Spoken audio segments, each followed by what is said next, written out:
Lesson number 5, how to thrive and be super happy with a narcissistic personality disorder in particular, with any human being, period, actually. Stop complaining and criticizing them. Like, you didn't do your due diligence, you ended up with a person that didn't have all the perfect shit you like. Now you gotta shut the fuck up and take it.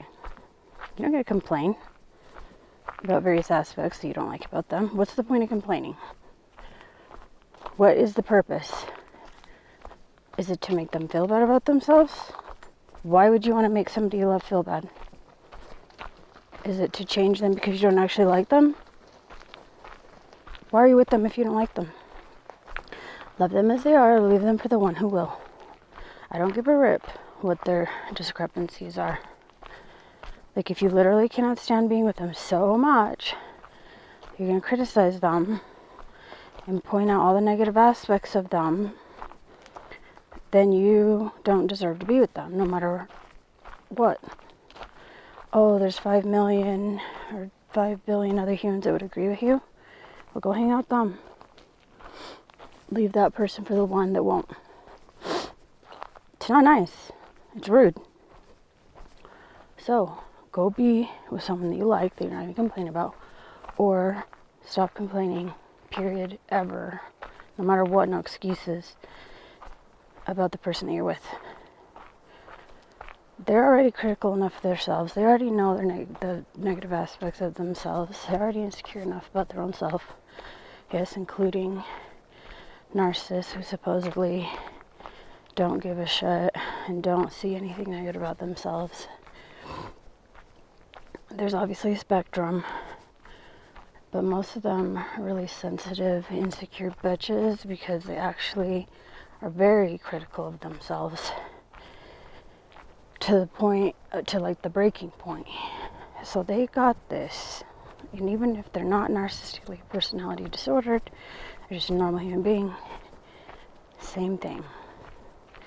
If you're going to be with someone, be nice. Be fully loving and fully accepting, or walk away. Walk away. Leave them alone.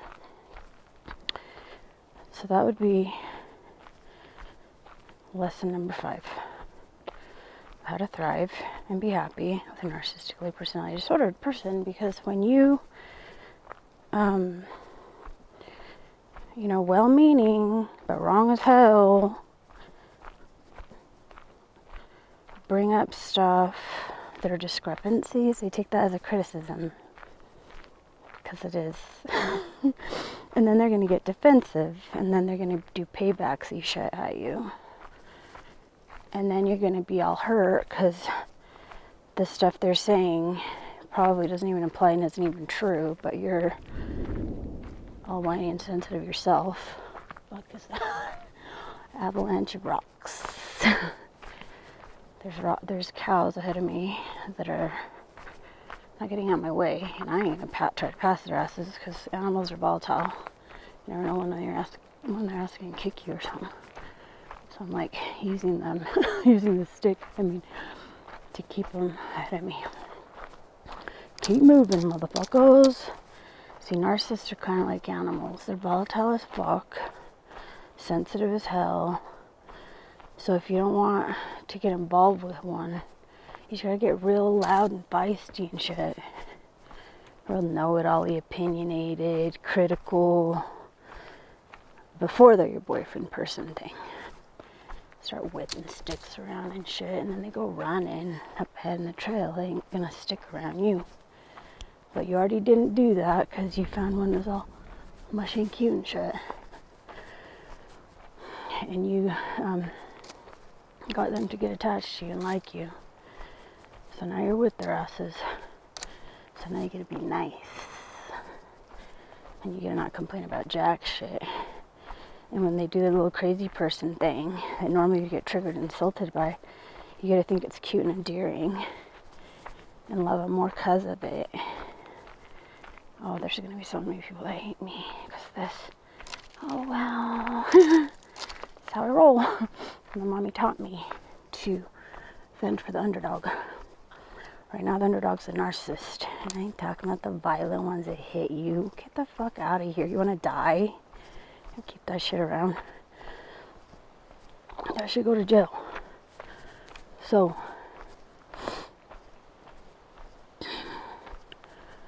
for the ones that don't apply to, but they're just like fucking annoying, you have to learn to have fun with that shit. Play back with them. So like, one of the reasons I'm a current day magnet to a narcissist, because I have fun with their asses and make that shit funny. And they're like, oh, I like how you deal with me and my fucking mental patient shit. And I'm like, I know, right? And sometimes it's worth hanging out with them still. So then it's worth knowing how to deal with them in a fun, playful way. And there's other times it's not. So then you're like, no, I don't want to hang out with you, dude. You ain't even fun. Like, you know, fun shit stuff that I like. So, like, I ain't hanging out. Like my one baby daddy. I like shooting the shit with him and stuff because he's funny sometimes. But I want to know what that noise is. But like I already know that going to hang out with him in person is like snore, like super boring and traumatizing because he's just like a child having tantrums on using what he wants, and it's all about what he wants and then about what you want. So if you go do what you want and have him go, then he's like a bitch about it. And then I just ignore him, but like it's still not like that great. Like I kind of wanted to hang out with him because, as a friend of course, because he's an interesting person. He's kind of like a hitchhiker traveler person, and he know how to like get along in the streets.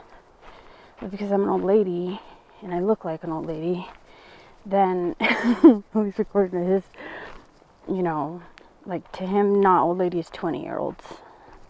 Which is fine, you know, teach his own. Like, I think that's gross and child molesting when you're our age, but,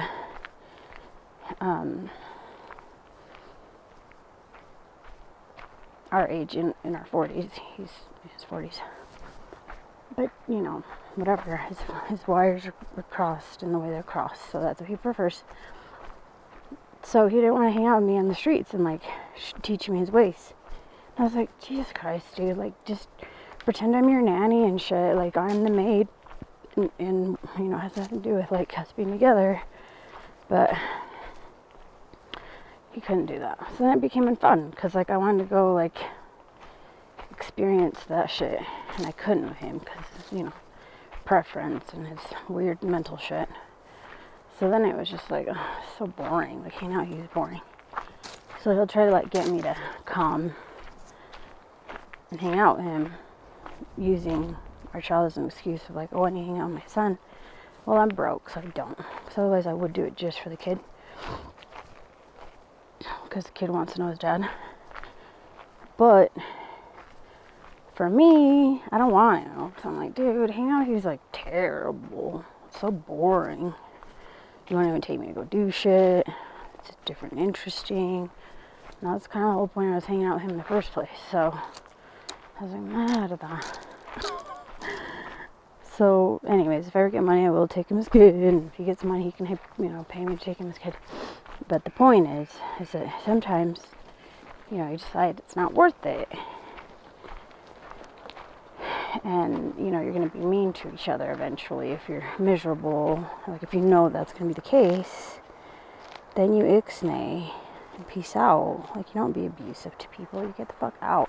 Like, instead of being mean to somebody, put yourself in time out. And time out means away from them. Get yourself there. I don't care. If you know, people have to deal with or if you were to observe this human being around me, you'd be like, why are you being so nice to him? It's like, because I'm a nice person. I'm not going to abuse a mentally ill person. I'm not going to abuse somebody that's obviously struggling mentally. But if I don't like the way it feels to be around them, my only job is to get away from them. It's not to try to force them to be what I want them to be. Period. Period. Period. period, period, period, period, period, period, period, period, period, period, period, period, like infinity beyond period. So that's lesson number 5.